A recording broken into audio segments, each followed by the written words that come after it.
you said last time, psychology is nothing but a systematic study of human behavior and mind.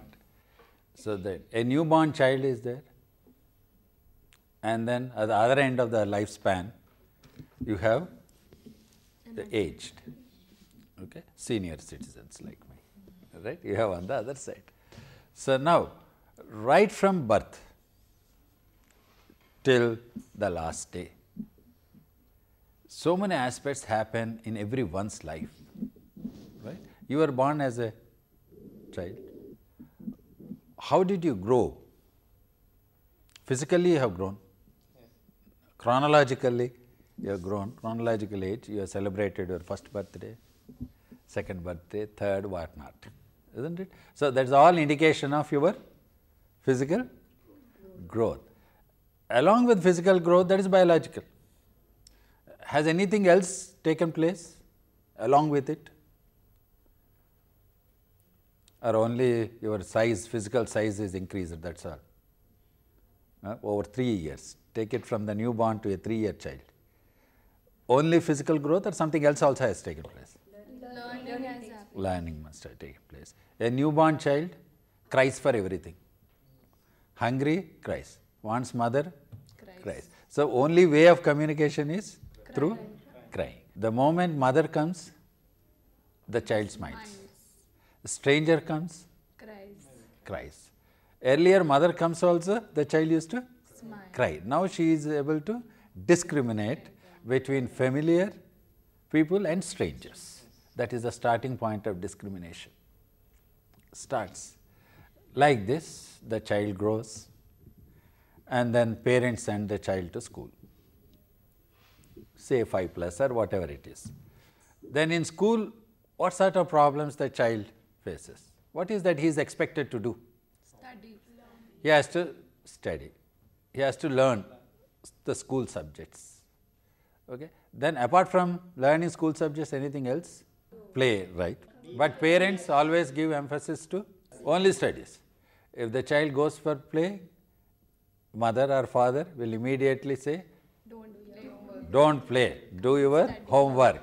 Play will not get you food, right? It will not take you anywhere. So you have to study, study, study.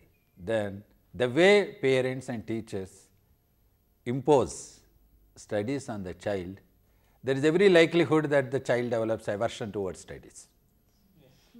A child who is interested to start with in going to school develops aversion to school, not the fault of the child, but it is the interference of others. Some children take interest in studies. They do very well.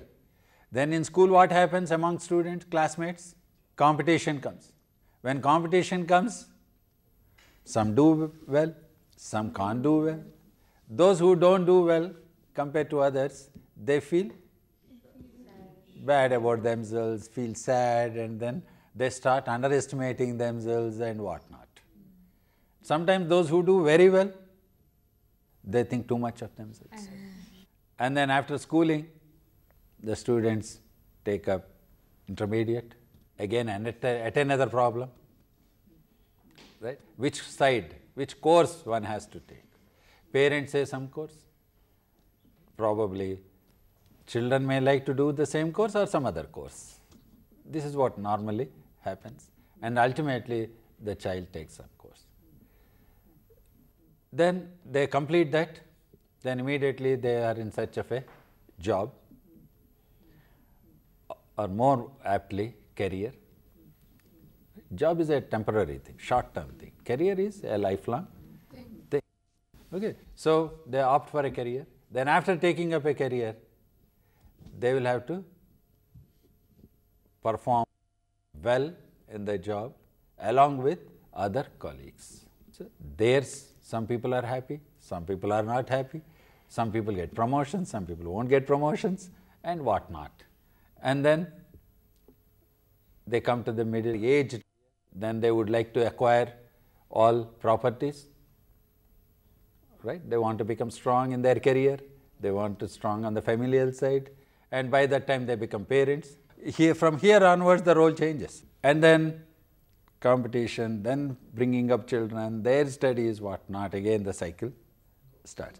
So the entire lifespan, is there any area where psychologist presence is not required? Even for aging, even for aged people, the help of psychologist is required, or the knowledge of psychology is helpful even for the aged. How to adjust during aged? Isn't it? As we age, we develop our own problems, right? Then how do we adjust with our children? Right? If you know, probably we'll be happy. If you don't know, we'll be unhappy. Even if you know, if you don't practice it, again we are unhappy. That's what the last class I said. Having knowledge is not sufficient, but we have to apply it to us. Practice it. That's more important. So then, in the last class I said, there is no field where psychology is not relevant. Today I am saying, in the entire lifespan of an individual's life, there is no period where psychology is irrelevant. Right? So in individual's life, all through life, psychology is very important, and likewise anywhere psychology is important. Then do you think all people are happy? No. They are not. And you may be seeing some people who have some disturbances, mental disturbances, etc. Right? So then there are different roles the psychologists have to play in the society for helping people to be happy and to lead a quality life.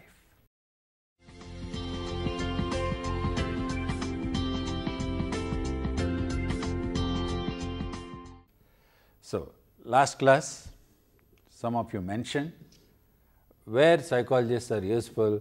They said that for treatment of mentally sick. That's what one of you have said.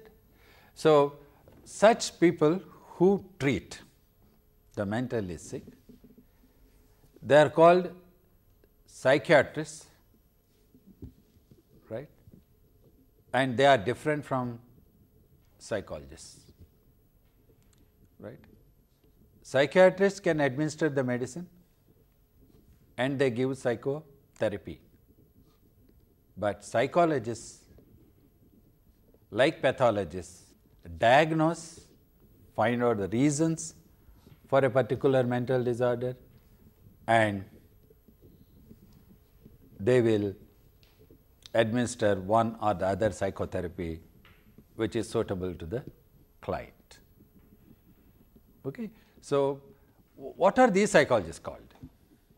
They are not psychologists, they are clinical psychologists. This is what one of you even mentioned in the last class. Suppose tomorrow you become a clinical psychologist. Okay. What is that you are expected to do? Clinical psychologist, he will do the diagnosis and treatment of psychological disorders. A person comes with some disorder, the first thing is you have to find out what sort of problem he is suffering from, what is the psychological disorder he is suffering from. There are a variety of them that you will learn later, but particularly this particular person, what type of psychological disorder he is having, that is what he will diagnose. And psychologists never administer medicines, should not administer medicines. What we do is, we only give therapy, that is psychotherapy, right. There are a variety of psychotherapies that you will learn in due course of time. In the last class also I said, suitable to a client and the type of psychological disorder, the techniques also vary. Those things we will learn in due course of time. Then, is it only diagnosis and treatment, or more than this is the role of a clinical psychologist? He will also find out the causes of disorder. This is also very important, causes. He will see that the human beings won't succumb to any psychological disorders, provided we know the causes of a particular psychological disorder.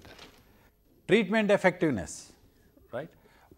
There are different treatment techniques, I said, and one treatment may be more effective than the other, and he should also analyze it and then come to a conclusion which treatment for which disorder, which type of client, matching should be done properly, right? This is all the role of clinical psychologists.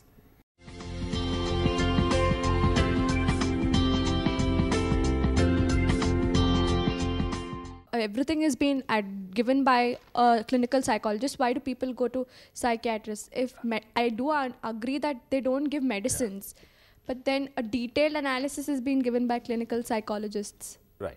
The problem is there is a lot of stigma in society about psychological disorders even today. If someone is affected by cancer, the family members ask 10 people, who is the best doctor for treatment of cancer or TB or whatever it is. They will do survey and then obviously they choose the best doctor. But whereas when it comes with a psychological problem, there is a stigma, they don't want to ask anybody. They would like to hide it. They don't want to accept it, that it's a psychological problem. And till such time, the client becomes unmanageable. He becomes so aggressive or so depressed that others can't talk to him or probably behaves in such a rude manner you can't control.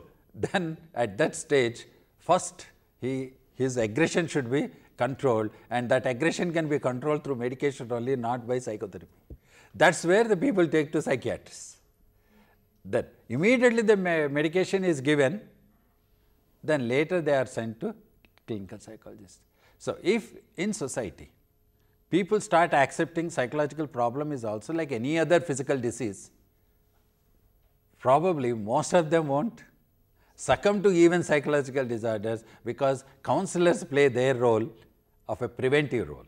Clinical psychologists only diagnoses. At the most they go for treatment, but the role of a counselor is prevention of people succumbing even to psychological disorders. Right? In psychological counseling, what we do mainly is we help individuals in their issues pertaining to adjustment, right? Adjustment with himself or with others.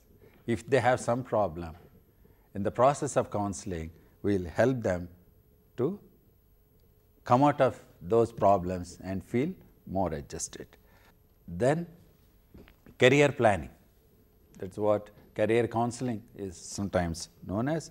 This is also the role of a counselor.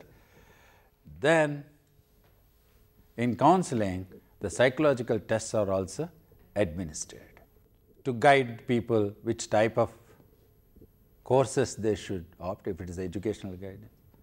If it is a career counseling, then which type of careers probably they may be more suitable, and for that we go scientifically, and whatever the psychological tests we use in counseling situation, they are all standardized tests. They follow lot of rigor, scientific rigor, before the standardization of the process takes place.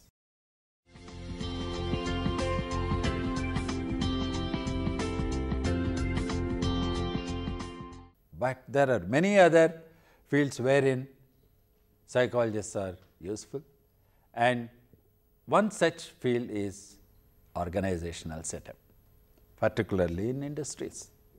What is that they do? They examine the behavior in work settings. Individually, everyone may be good, but unfortunately, in our country, we lack teamwork. And most of the companies now, particularly in IT sector, they are moving towards team effort, and it is essential for people to become a good member of a team and a good team leader. So how to go about, how to inculcate these skills among the employees can be done by psychologists through training programs. And also, more often, people during the period of unemployment, they get worried till they get jobs. They are very enthusiastic in the first 4 or 5 years, whatever the career they opt. Afterwards, they think that it's boring. Morale will go down. Several factors may be there. Once the morale goes down, performance will go down. And unfortunately, in our country, irrespective of the performance, people get promotion. Right? If it is promotion and increments are linked with the performance, then it is different. But okay, in our country, that is the situation as of now. But why people are not performing? Maybe the environment in the organization is not conducive for people to perform better.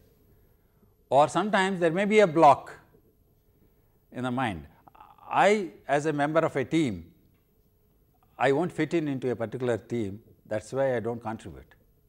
If I am suitable in a particular other team, I contribute a lot. So people should know who should be in a team and what role different people should take, and all these things can also be determined by psychologists. And then selection of employees. Earlier the job knowledge is very important, even now that is important, no doubt, no substitute for knowledge. But more often people are asking for those who can fit in well into our organizational setup. They are more worried about the personality of the people. Knowledge, two persons may be having good knowledge, but if they want to select, they will select a person who has personality suitable to work in that particular organization or work setting. So that's where again the role of psychologist comes. We have to tell who may be suitable. Yes, it is not that a person is not suitable anywhere. A particular person with a particular personality and abilities and knowledge is suitable for one job, another person is suitable for another job. Sir, how do psychologists exactly get to know the personality of the person? Only through interview? If they see a person, they'll get to know the personality. What exactly is it that psychologists do when they are selecting employees? How do they know the exact personality or nature of the person?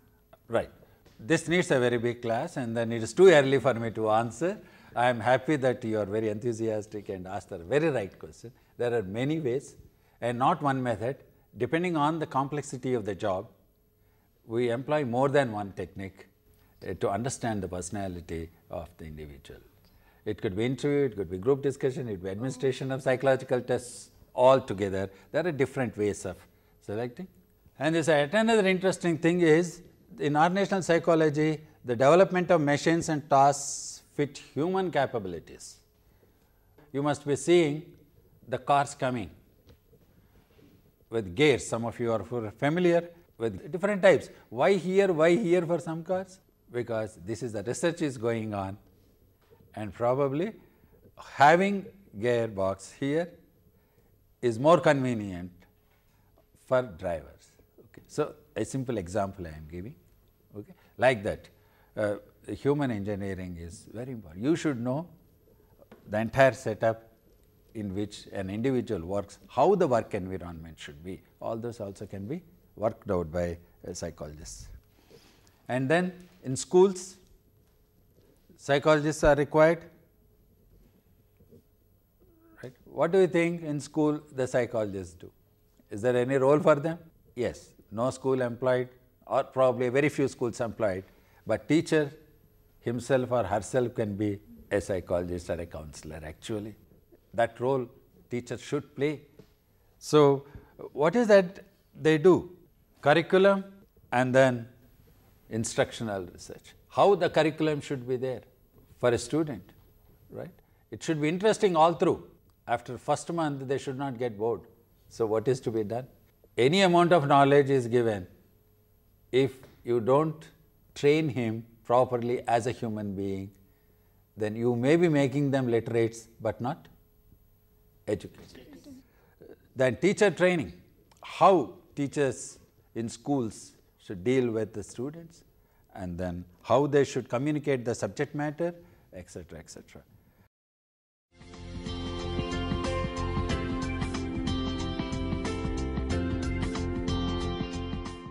And then you have yet another field called the cognitive field, wherein most of the people ask how to improve memory. Memory is a very important thing. So we have cognitive psychologists who study information processing and then the memory processes and problem solving and language acquisition. That's what we call psycholinguistics, etc. And at another field nowadays is given prominence is behavioral neuroscience, wherein examination of brain and hormonal processes that underlie behavior. Then other aspects like developmental. Are you familiar with the term developmental psychology? Experimental.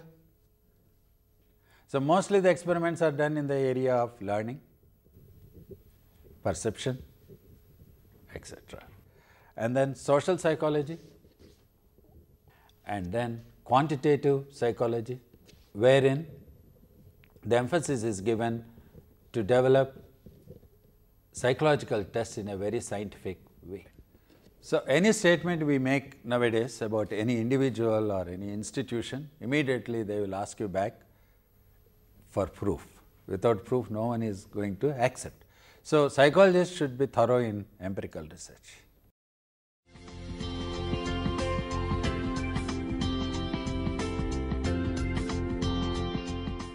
And there are different types of research are there, techniques, and first of them is naturalistic observation.